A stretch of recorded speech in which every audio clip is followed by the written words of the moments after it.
The Jack Benny Program.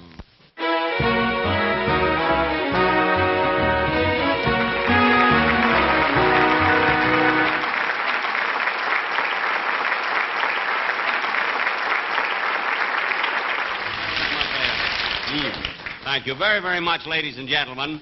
As you probably know, this is my first television show of the season.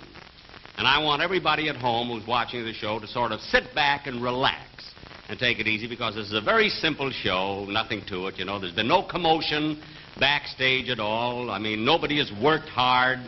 That is, nobody but my makeup man. He's exhausted. If I had the makeup on my shoulders that he put on my face, I could play the hunchback of Notre Dame. But I would like to tell you something of my plans for television this season. I'm going to have guests on my program, some from my radio show, and then some very, very important guest stars from the movies. Of course, on my radio show, you see, it's very difficult for me to get guest stars because, well, I don't pay much, you see. I mean, there's no reason for it. I just don't believe in it, you see. But you see, in television, it's entirely different because a lot of people like to come on and be seen. Now, on my second show, which is about 6 weeks from now, I have some of the most wonderful entertainers that you've ever seen in your life. I can't mention their names right now because I haven't got their contracts signed yet, you see. But if you like trained seals, don't miss it. These seals are simply wonderful. They've got one seal, one of these trained seals, that does a trick. He balances a basketball on his nose, you know, and keeps balancing it and twirling it and bouncing it up and down. He's amazing.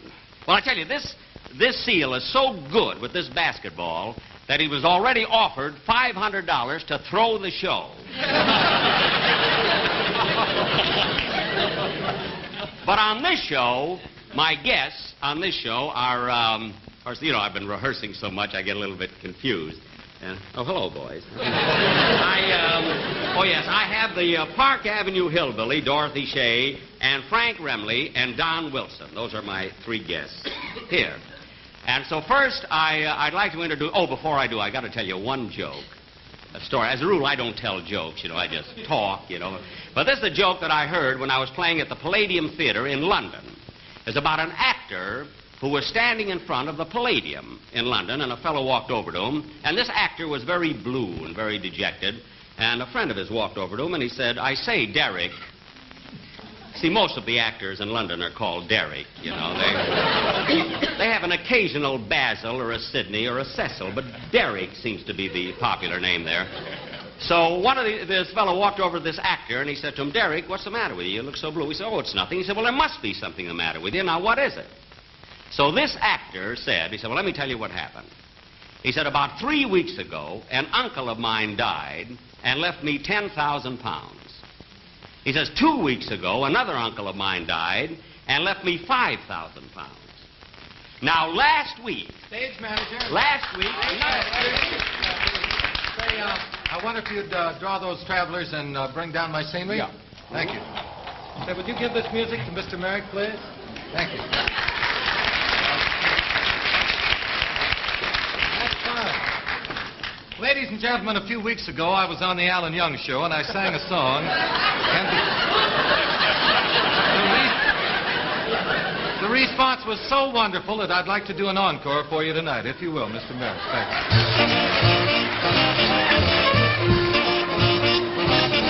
I'm sending you a big bouquet of roses, one for every time you broke my heart. And as the door of love between us closes, tears will fall like petals when we part. I begged you to be different, but you'll always be untrue. I'm tired of forgiving. Now there's nothing left to do. So I'm sending you a big bouquet of roses, one for every time you broke my heart. A big bouquet of roses,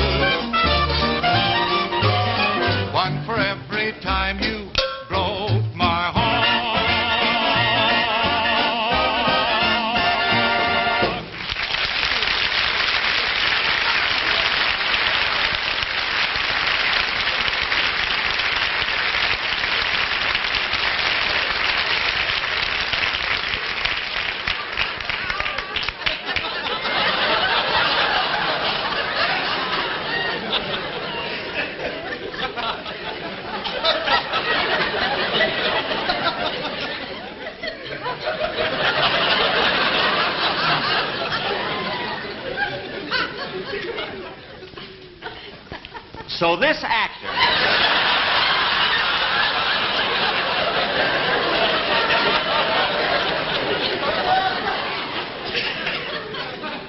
So this actor said, last week my uncle died and left me nothing. That's the end of the joke.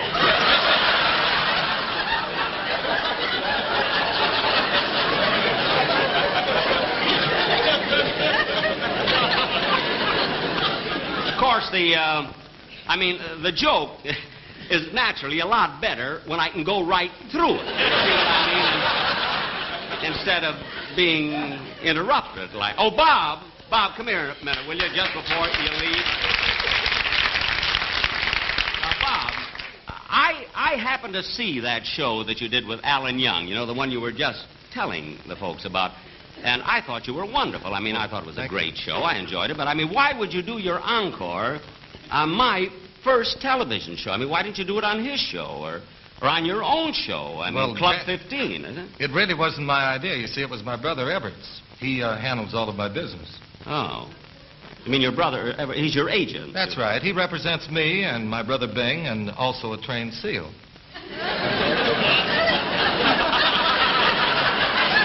You mean he handles trained seals? Well, he has one particular trained seal. This one has an act that is just wonderful. He balances a basketball on his nose. It's wonderful. Oh, really?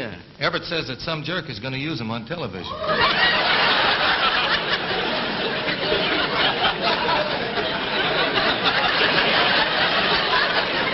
Well, if somebody else is going to use him, I won't want him, of course. You say your brother is an agent, huh? That's right. He gets 10% of everything I earn. Oh, well, as an agent, he would deserve that. Well, yes. Jack, thanks for the use of the hall. I've got to run home. We have a new baby at home. Oh, yes, for heaven's sake. I forgot all about that. Bob, congratulations. Well, thank you, Jack. That's just wonderful. How many children have you got now? Well, this makes my 5th. 5 children. They're wonderful. Yeah. 5 more, and I'm going to have to give one to Everett.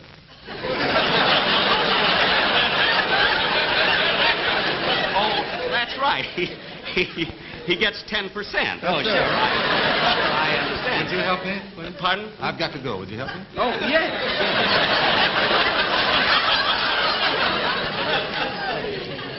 Well, it's been wonderful. Thank you, Jack. You're welcome.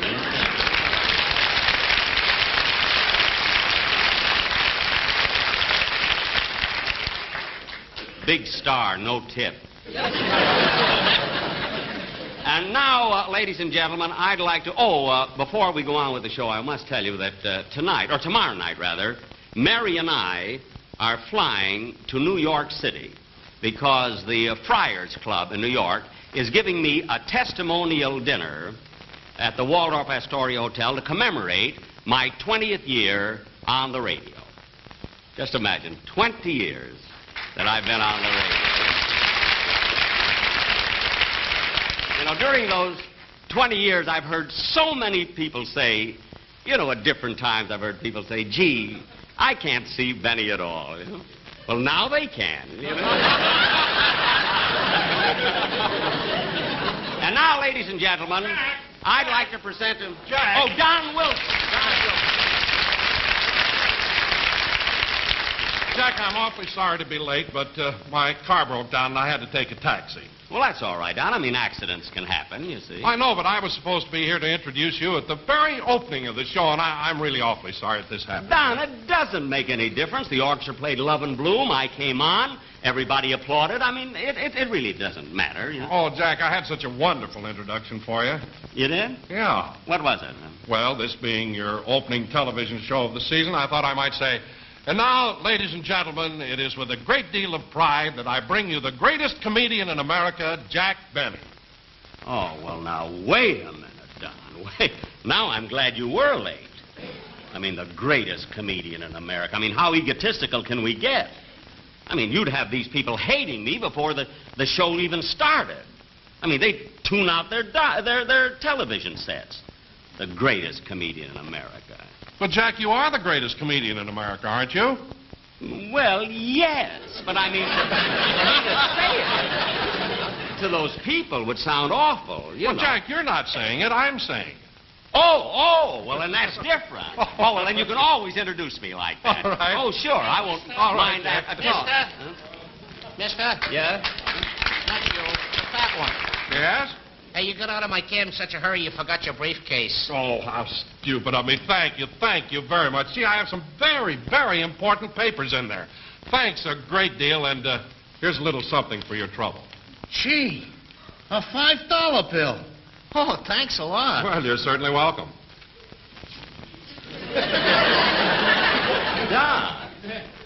Don, $5?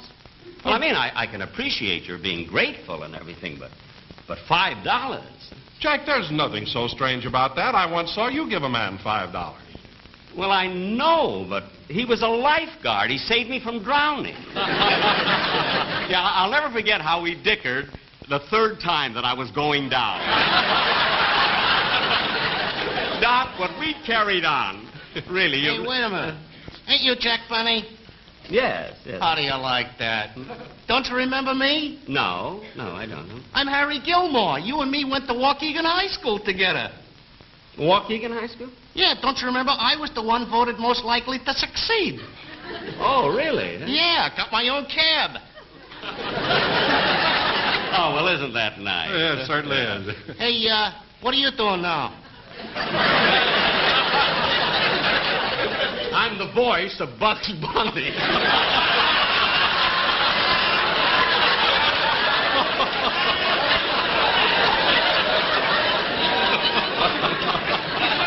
I got you, but that... So you gave up that lousy fiddle, huh? Yes, I gave it up. Sit down. Well, goodbye, Jack. Goodbye. Goodbye, Don. So long.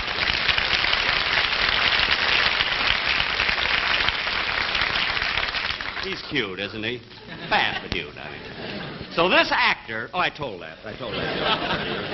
And now, ladies and gentlemen, it really gives me great pleasure to present to you now the guest star of my first show. A young lady whose voice you've heard many, many times, and you've certainly heard a lot of her records. The Park Avenue hillbilly, Miss Dorothy Shay.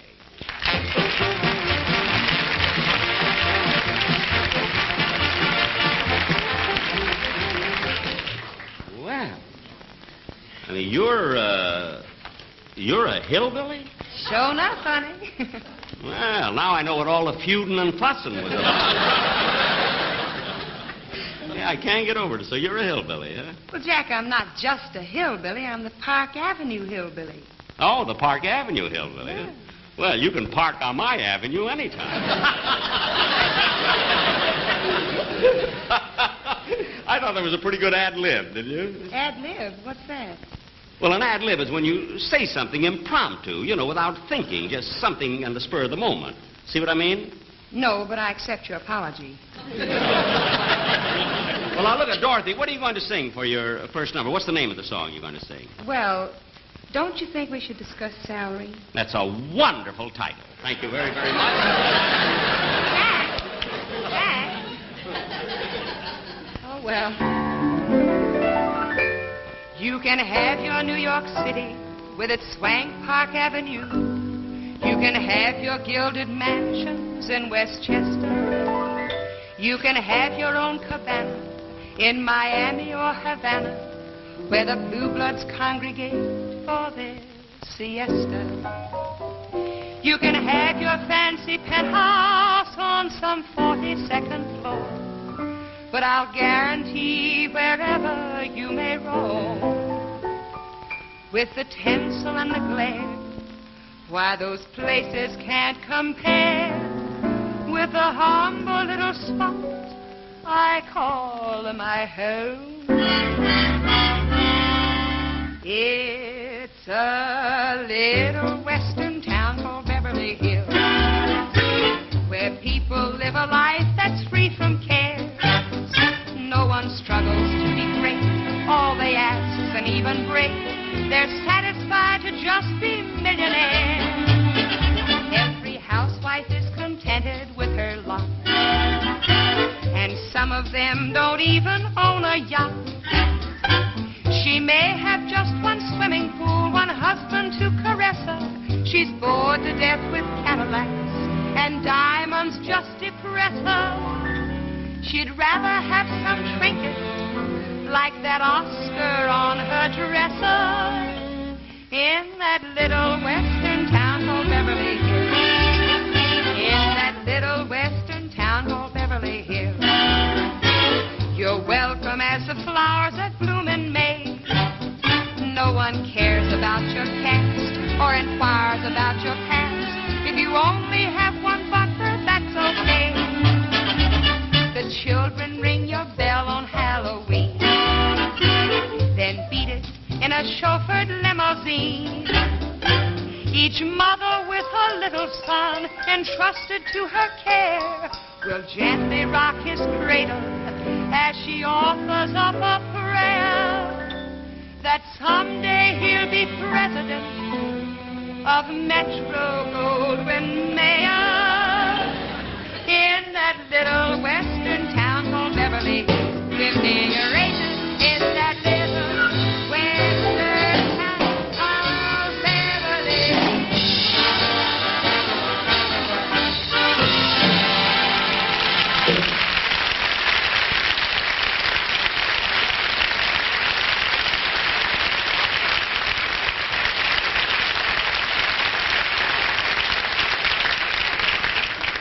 Thank you ever so much.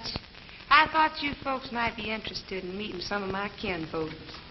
So with your permission, we'd like to take you down to the Ozarks and meet my favorite cousin, Zeke Benny and his Mad Mountain Boys.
Thank you, folks.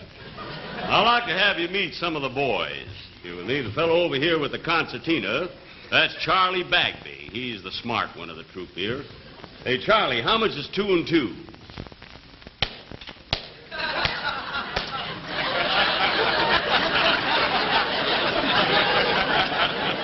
He's our business manager. Fella here with the clarinet is Wayne Songer. We're mighty proud of Wayne. Last week at the county fair, he won first prize at the fly attraction contest. Wasn't even entered.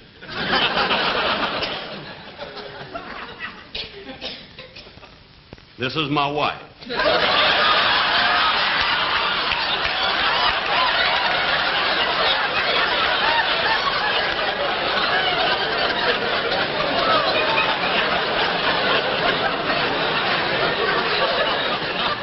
This is our boy, Sam.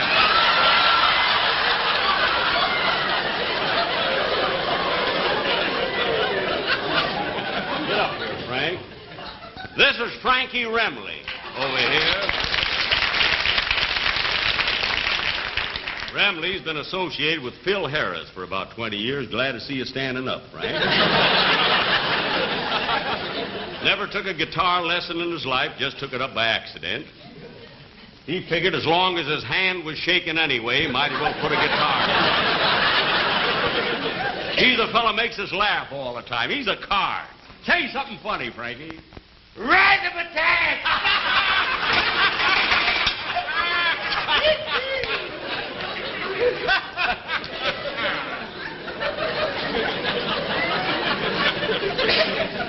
And now, folks... Hey, Lem! Now, listen, Lem. I got a bone to pick with you. I don't like the way you're treating my daughter. Paul. You took her out last night. Well, I brought her back. That's what I mean.